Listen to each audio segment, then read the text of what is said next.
레츠의 스승이자 엄격한 규율과 오랜 기간 동안 수련을 통해 카이오의 자리를 유지하고 있던 류 카이오는 흰 수염을 기른 대머리 캐릭터다. 그는 처음에 바퀴가 대내대전에 참가하는 것이 마음에 들지 않았으나 장량환과의 대결을 보고 난 뒤 마음이 바뀌어 출전을 허락했다. 일본에서 레츠가 보고 온 유지로를 미리 판단해서 대내대전의 최종 우승은 결국 중국이 압승할 거라며 그 제자의 그 스승답게 중국 무술에 대한 자부심이 대기권을 돌파했다. 그렇게 1회전부터 유지로를 만나 밀리지 않는 포스를 보이며 막상 막하의 대결이 펼쳐질 것으로 예상되었지만 아이러니하게도 얼굴 가죽이 뜯겨지며 돌려차기 한 방에 나가 떨어지면서 압승은커녕 압도당해버렸다. 아라이 주니어의 첫 번째 상대로 등장한 쇼카이오는 처음 표정이 무표정이라 내구력이 높고 왠지 남자다운 면모를 가진 걸로 보였는데 정작 고관을 한 대 맞더니 갑자기 제기돼버린 캐릭터다. 그는 큰 움직임으로 인해 휘두르는 족족 공격이 들어가질 않아서 대결하는 동안 한 번도 주도권을 가져오지 못해 카운터를 틱 맞고 패배했다. 사모아는 어렸을 적 코브라와 장난치는 모습을 우연치 않게 어떤 중국 권법가가 보게 되어 중국 권법과 무에타이를 융합시키면 어떻게 될까 해서 스승을 자처해 10년간 사모안을 지도하여 카이오로 만들었다. 게다가 그는 발광이나 기 같은 것은 전부 마법과 같은 장난질이라 생각했고 운동 능력에서 발생되는 힘이나 속도야말로 진정한 격투기의 근본이라는 바퀴월드의 정상인 중 한 명이었다. 허나 아이러니하게도 이 만화는 정상인이 존재하면 오히려 병신이 되는 만화라 빨리 현실로 보내기 위해 랄브를 손가락으로 한 대 맞으며 퇴장했다. 본인의 수준도 카이오의 칭호에 걸맞지 않은 수준 미달임에도 불구하고 다른 카이오의 시합을 보며 내로남불을 시전한 친 카이오는 기,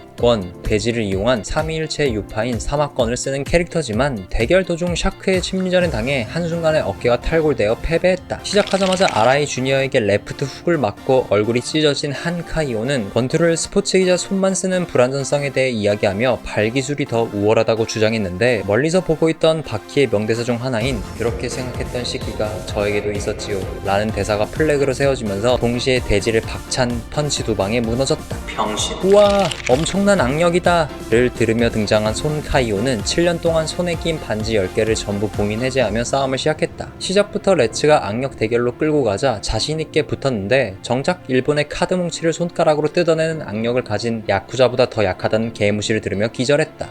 대만 출신 45세 대만 대내대전에서 4년간 연속 우승, 뒷골목 대회에서 25년간 무패를 기록해 평생 무패를 기록 중이던 용서문의 다른 이름은 흉마서문이다. 그는 카쿠 해왕의 호출에 의해서 춘성과 함께 등장했는데 등장 당시 유지로가 깜짝 놀랄 정도로 수수께끼한 인물이었다. 이처럼 그는 거의 말이 없고 냉정한 모습을 유지하며 개그 포인트가 존재하지 않아 매우 진중한 캐릭터였는데 핸드포켓을 통해 시합을 하지 않은 척하며 집중하는 츤데레처럼 싸웠다. 그러나 올리버가 똑같이 핸드포켓으로 도발했고 그에 걸맞게 혼주를 내줬지만 또다시 기습을 당한 올리버가 괴가 단연해를 외치며 계속 도발하자 신나게 두들겨 패줬지만 아이러니하게도 이러한 공격들은 올리버의 내구력을 부술 수 없었는데 바퀴 세계관에서 강자만이 쓸 수 있는 유지로 자세를 구사한 올리버에게 박치기를 연달아 맞으며 끝나버렸다. 일본 캐릭터는 비호감을 시작해도 어떤 행동을 통해 반전미를 추가하여 호감이 돼버리는 캐릭터 샤크는 카이오의 칭호를 가지고 있는 일본인이다. 그는 유파인 공권도에서 24,000명을 지도하는 지도자인데 지 맘에 든다 싶으면 상대에게 헤드헌팅을 시도하는 걸어다니는 면접관이었다. 게다가 악의적인 심리전과 얍삽하고 치사한 방법으로 대결의 흥을 자꾸 깨서 관객들의 비호감을 쌓아 몰매 맞을 분위기였으나 지가 부러뜨린 팔을 다시 고쳐줌으로써 분위기를 쥐락펴락했다. 허나 아이러니하게도 관객들은 침착해졌지만 정작 중국 권법에 예민한 남자의 발작 버튼을 눌러버리는 바람에 몇 분 동안 중국 4천년 무도의 집대성 콤보로 메타작 당했다. 도리앙 카이오와 대결을 한 양 카이오는 시작하자마자 공격을 쏟아붓고 간단하게 승리를 가져왔는데 결과에 불복해서 옆에 있던 올리버에게 시합을 제안한 캐릭터다. 시작부터 건방지게 선제 공격을 허락했고 목검 타격, 쇠사슬, 대형 차량에 의한 복부 단련,